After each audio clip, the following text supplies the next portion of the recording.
Here we go. When I used to think of health as a teenager, I would think about how skinny I was. If I was fitting into my jeans without a bulge around my waist, then I was healthy. Fast forward to the onset of the wheelchair tummy, as it is lovingly referred to in the disability community. As you can imagine, I was not healthy compared to my teenage mentality. This tummy seemed to come out of nowhere, and one day I saw a photo of myself in a swimsuit next to the pool, and not only did I see a bulge, I saw a sad face behind the smile, and it broke my heart.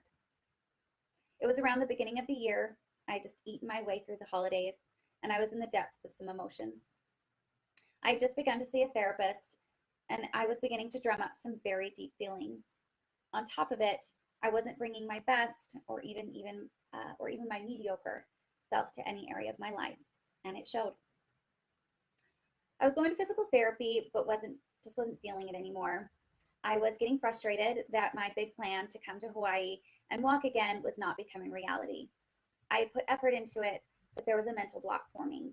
I hated the fact that all of my time and focus was on my stupid injury.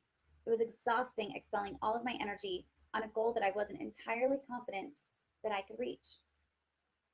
As I continued to work with my psychologist every Friday at 1 p.m., I was faced with the decision to surrender what I needed to heal or keep a safe distance from the traumas that lurked under the surface. I knew that my disability would need some emotional tending to, but I had no idea the others that would rush out when I opened the floodgates. One by one, the emotional hurts presented themselves, and I surprised myself and my therapist for my willingness to go there. I dove in. I allowed them to come to the surface so I could face them, tend to their wounds, learn from them, open my eyes to how they were controlling my current state of mind, and then release them. The freedom I found was intense. After a few months, I had a wild dream I hope to never forget. I was at a party in a beautiful cabin with a big pool. All of my closest friends were there, and everyone was having a great time. Becky Graham, I think I saw that you logged on and you were there. At one point, I jumped, yes, I was walking in the stream, into the pool to try and stop an argument that was starting between two people. As I jumped in, I expected my feet to hit the bottom so I could push back up to the surface. To my surprise, there was no bottom of the pool, and I began to sink. I looked up, seeing all the faces at the edge of the water, and was terrified to think that this was the end. I thought for sure I would just sink and never come back up. And then something shifted. I looked up and then down again, eyeing my choices, and said, fuck no, I got this. With all the energy I could muster, I propelled myself toward the surface with the strength of a whale. I soared through the water and out into the air, but didn't stop there. My strength was so intense that I began to fly. I looked behind me at the party full of people who loved me, and they were clapping and cheering. I flew over the house, towards the beach, and through the sky, towards the most incredible Hawaiian sunset. The colors were magnificent, and I saw the crisp blue ocean beneath me. I could feel the spray of the water, salty water, a luxury I hadn't had for a long time. I felt so alive, and I had absolutely no fear. I knew in my heart I could keep flying without any worry of falling. At one point, I flew past a carnival in the sky. People were on the roller coaster and Ferris wheel. I could hear the sounds of the games and the rides. It was bizarre, and I flew around it to experience the happiness within. Then I kept flying over the ocean, and I continued into the sunset. I could control where I went and how fast I wanted to go. It was pure exhilaration. I couldn't wait to tell my therapist about this dream.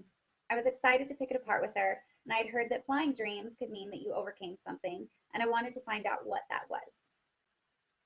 As we began to discuss the dream, and I relived it for her to hear, I waited anxiously for her response.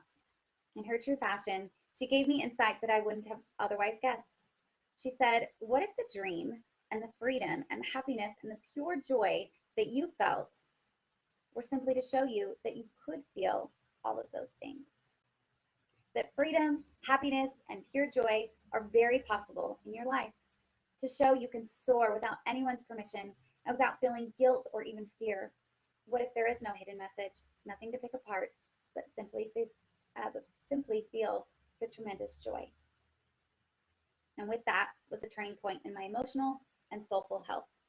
A simple message that sometimes you don't have to look any deeper than what currently is, to enjoy the moments, to take your life as it is, not trying to make it into anything else, and experience the freedom, happiness, and pure joy that it offers. I know I could not have gotten to that place without discovering health in the 3 areas of myself: my mind, my body, and my soul. As people look at my social media lately, the body area is obvious. I've gone through a tremendous transformation after addressing my fitness and nutrition head on.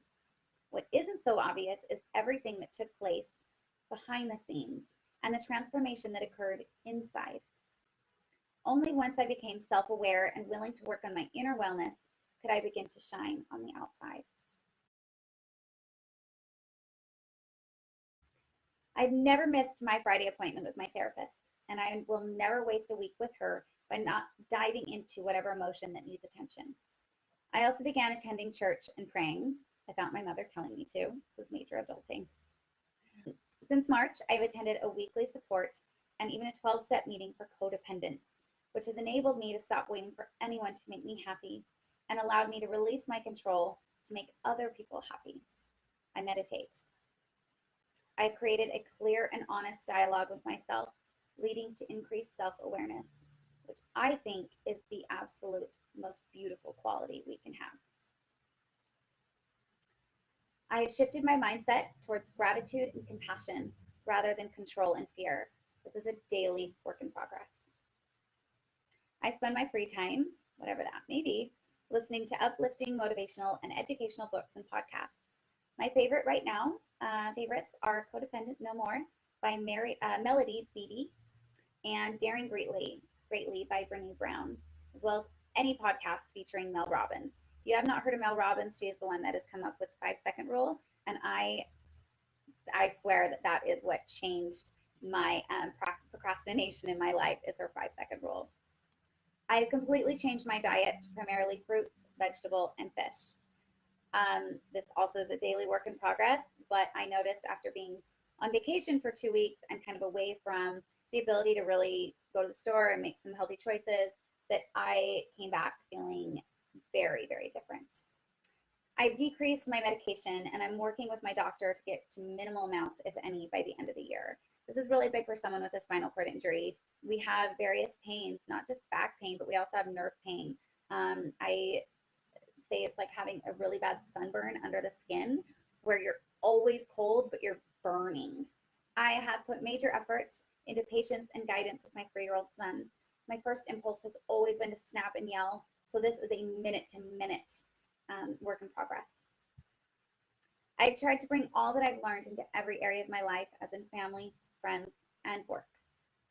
I've used every criticism as an opportunity to grow. The latest criticism that I received was that my platform at the Miss Wheelchair America competition was all about makeup and looking pretty. And that was the inspiration for this blog that I read today. Yes, I do have a focus on empowering women to look and feel beautiful and feel their best.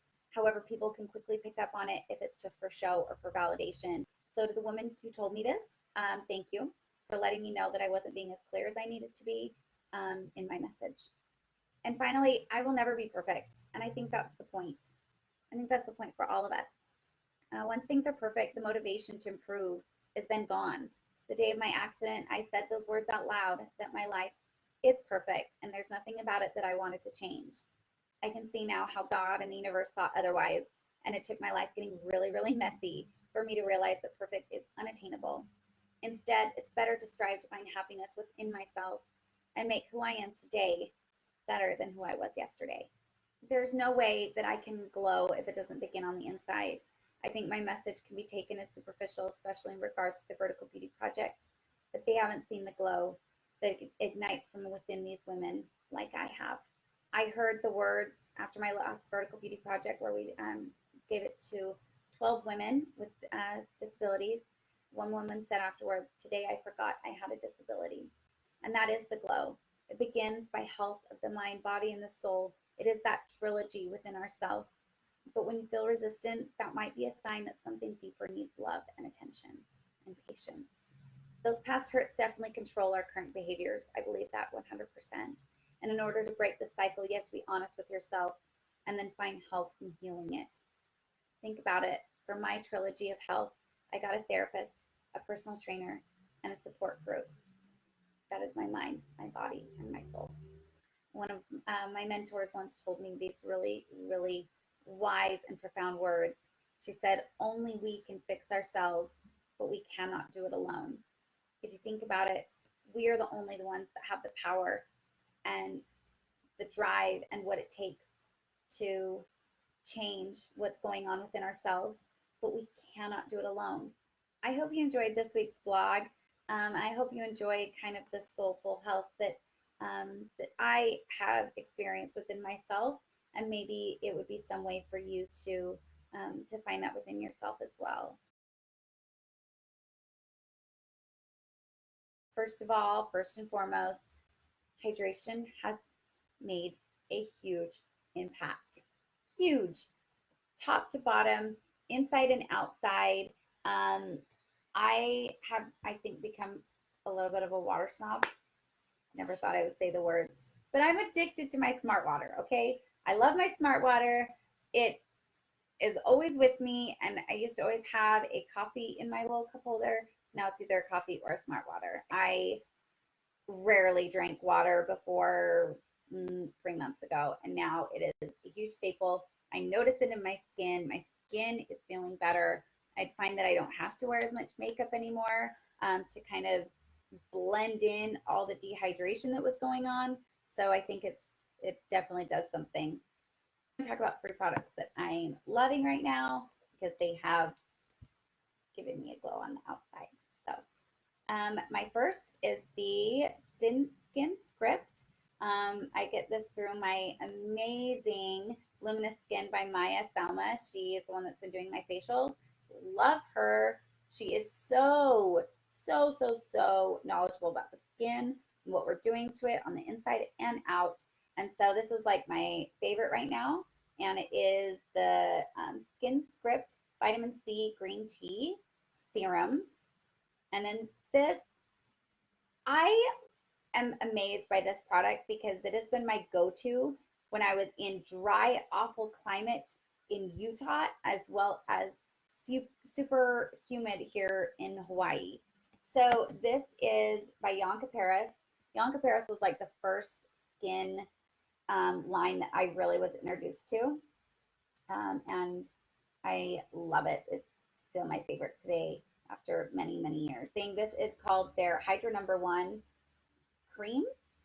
And so this is my moisturizer every day. Love this product. And then I'm really loving the Shiseido sunscreen. I am noticing as I'm getting into my late 30s. I am now 36, but I'm trying not to look it. Thanks to sunscreen. So my Shiseido, this is a 42 SPF. This is for the face. It's the Urban Environment Oil-Free UV Protector. I tend to like the oil-free stuff. This feels very ungreasy. This feels really nice on my skin. I absolutely love it. I am really excited to let you know that my personal trainer, Jake Havron, and I are developing some really cool things behind the scenes that will be out very soon. For all of you that have asked about workouts for that wheelchair tummy and how I got rid of it, it has been life-changing working with him, but I want to make sure that it is available for anyone that is interested. So we are working on some great things behind the scenes. Thank you guys so much. Aloha, so much love. Sending vertical vibes your way. Don't forget to sit tall, stand tall, and elevate your life through your circumstances. That is exactly what it means to live vertically. Thank you guys. Aloha. Much love.